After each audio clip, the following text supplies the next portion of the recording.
Can the Insta360 Ace Pro 2 really compete with the full-frame DSLR in low light? Now, the best feature of the Insta360 Ace Pro 2 is its low light capability.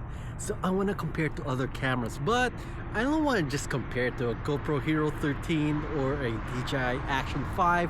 Instead, we're going to compare it to this. This is a full-frame DSLR, the Sony a7R IV, and I've paired it with the Nikon 8-15 fisheye lens. Let's see how the Ace Pro 2 compares with a full-frame DSLR. Quick disclosure, Insta360 sent me this camera to review and offered to sponsor this video, but I turned down the cash to keep this review 100% independent. All Insta360 Ace Pro 2 videos were shot on firmware 1.0.7. I took 3 test videos in a dimly lit residential area. First, let's start with the most brightly lit one, close to a street lamp. The Sony a7R IV on the left has better white balance, but the Ace Pro 2 looks sharper and has noticeably more shadow detail. When we look closely at the 3x zoom, the difference is even more obvious. The Ace Pro 2 definitely has more detail. I was surprised, so I thought that the a7R IV couldn't focus properly. So for the next test, I tried manual focus. For the second test, I went to a darker area and used manual focus on the Sony a7R IV. Again, the a7R IV had better white balance and a more natural skin tone. But the Ace Pro 2 still has more shadow detail, such as on the trees on the right side.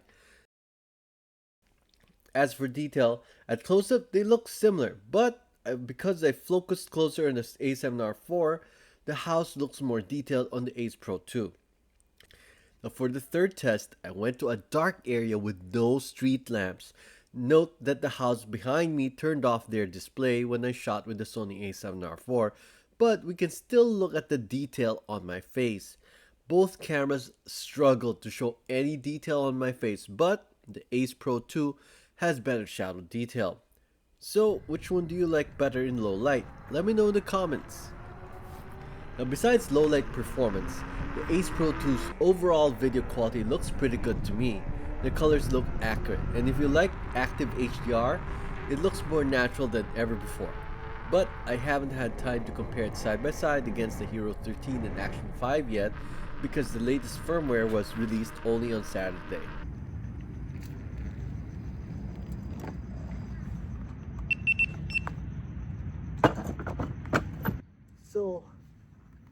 So what do you think?